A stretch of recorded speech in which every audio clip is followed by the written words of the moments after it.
Ya.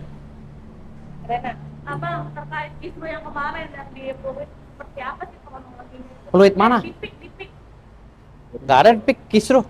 yang Pengadilan Utara apa ya, pusat. ya, Oh, itu. kisruhnya begini. Kan saya kan menjaga daripada rekan saya ya, pengacara di kantor saya. Memang kan kalau kami sidang kan saya sebagai pemilik law firm, mereka yang bersidang. Saya jarang sidang kan gitu. Tetapi kemarin karena sebelumnya ada ancaman rekan kami itu mau dilempar dari lantai 3, rekan kami pengacara ya, oleh rombongan si Edi Mulyadi dan Kojinudin ya, dia laporan ke saya. Katanya dia mau dilempar dari lantai 3 karena bela PIK, katanya bela PIK 2 dan bela Jokowi gitu. Bela Pak Aguan. Jadi kami sudah jelaskan bahwa kami bukan pembela Pak Aguan atau Pak Jokowi. Kami ini pembela Pak Surtawijaya dan Mas Kota sesuai dengan kuasa. Mereka ketua umum Abdesi. Jadi saya nggak bisa dibilang membela Pak Aguan gitu loh. Tapi tetap mereka mengotot tuh bahwa kami itu pembela PIK 2 dan Aguan serta Jokowi. Jadi saya bilang bukan, kami ini pembela Pak Mas Kota gitu. Karena susah orang ini dimasukin omongan, ya akhirnya saya mewakili kantor hukum saya menjaga mereka gitu loh, dengan mengirimkan tim beberapa kali untuk menjaga ya kan. Tapi karena ini bulan puasa, saya pikir mungkin nggak ada keributan lah bulan puasa. Jadi saya datang sendiri waktu itu dengan 2 orang staf saya menjaga pengacara yang sedang bersidang, pengacara Pak Mas Kota kan gitu, di kantor hukum saya, law firm MV Daud LBSN Partner. Lalu setelah itu, setelah menjaga, saya duduk di ruang tunggu karena saya sadar kan saya nggak bisa sidang, kan sedang dibekukan. Nah tiba-tiba saja ada protes dari pihak Ahmad Kojinudin tim ya, and partner, dengan si Edi Mulyadi CS yang menggugat kepada hakim. Jadi mereka memprotes karena kantor hukum saya masih dipakai, sementara saya sudah dibekukan. Sudah dijelaskan oleh pengacara saya kepada hakim. Hakim pun sudah mengerti bahwa ini law firm, firma hukum, perusahaan hukum, badan hukumnya beda dengan saya. Kan gitu, institusinya pun beda dengan saya. Saya berdasarkan berita acara sumpah, ini berdasarkan PT Persero. Tetapi mereka tidak mengerti. Akhirnya mereka mencoba mengintimidasi pengacara tim kami, memprovokasi hakim dengan meminta agar saya, kantor hukumnya dicoret dari situ dan diusir dari ruang persidangan.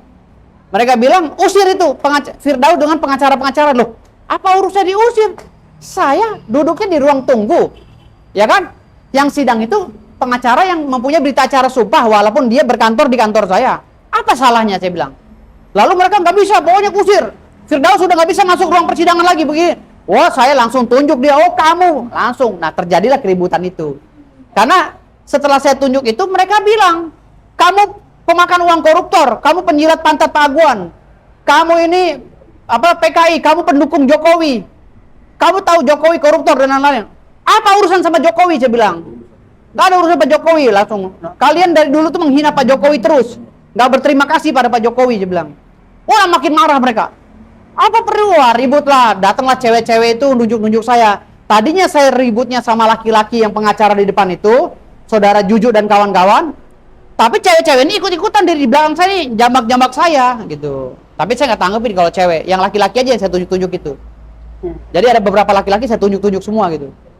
Bang, soal itu kan yang soal juga yang membenarkan kalau abang ini cucu sultan mempunyai gunung sampai bahkan katanya mau memberi. Seperti ini kan gimana nih abang tanggapannya sendiri? Siapa tuh?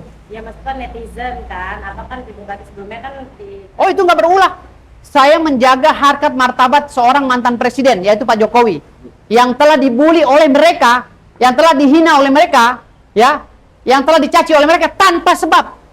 Saya membela Pak Jokowi, saya membela Pak Aguan. Kenapa? Karena Pak Aguan adalah anak NKRI, pengusaha segitu-gitunya, ya, yang harus kita jaga. Beliau udah membangun Indonesia dengan baik, jasanya ada. Daripada yang ngomong-ngomong itu yang protes, apa jasanya? Cuma bikin berisik pengadilan doang, nggak ada jasanya sama sekali di Indonesia ini. Kalau Pak Aguan apa? Udah membangun PIK 2, udah membangun ini, membangun itu, IKN. Dan itu bermanfaat bagi anak cucu kita ke depan. Gitu loh. Kalau kita ngikutin pikiran kotor mereka, kapan memajunya negara ini? Kapan? Pak Aguan itu adalah orang yang berjasa di bangsa ini. Yang udah memberikan kontribusi. Pak Jokowi juga sama. Gitu loh. Sekarang tol udah pada nyambung di mana-mana. Kurang apa? Gitu loh. Kurang apa? Nah ini perlu dijaga. Pak Presiden Prabowo itu capek nyari investor ke luar negeri. capek-capek di sana. Sementara yang ada di Indonesia ini perlu dijaga. Ya bukan dimusuhin. Itu otak picik namanya. Pesan buat Bang Hotman apa? Ya obat aja terus sakit lah, penyakitnya berobat ya. Ya biar jalannya, gue kasihan jalannya udah bongkok begini nih. Kasihan banget ya. Jadi udah nggak seger lagi. Ya mukanya juga udah hitam-hitam kan, udah kusut. Ya, jadi berobat yang rapi dulu lah. Berobat yang rapi baru masuk lagi ke entertain. Jangan maksain sok kuat gitu loh. Soalnya kan, wah saya masih hebat, saya udah sehat, saya udah bisa joget lagi. Jangan. Kalau penyakit terlalu datang, masuk lagi rumah sakit, selesai. Peperangan abang sama Bang Hotman kira-kira selesai kapan, Bang? Kalau gue sama Hotman itu akan menjadi musuh abadi. Iya, gue akan menjadikan dia musuh abadi gue. Makanya sekarang ini dia megang kasus-kasus apa? Gue berusaha untuk menjadi pengacaranya untuk melawan Hotman.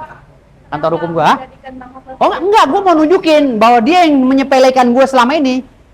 Ada lawannya yang membuat dia sakit, membuat dia jadi nggak bisa tidur, stres, ngupload video gue terus, ngupload gambar gue terus. Ada, yaitu Firdaus Oiwobo di Indonesia. Itu sejarah, dan itu nggak bisa dipungkiri, sejarah dunia dan akhirat. Tapi kan abang pernah bilang, abang dulu dia salah satu Iya, cara kiblat abang gitu. Hotman Paris pernah berkata, ya, pengacara hebat adalah pengacara yang bisa melawan fansnya, orang yang dia kagumi. Dia bicara begitu. Lah gue kagum sama Hotman, hari ini gue jadi lawan abadi dia. Iya, kan omongan dia yang suruh. Oke.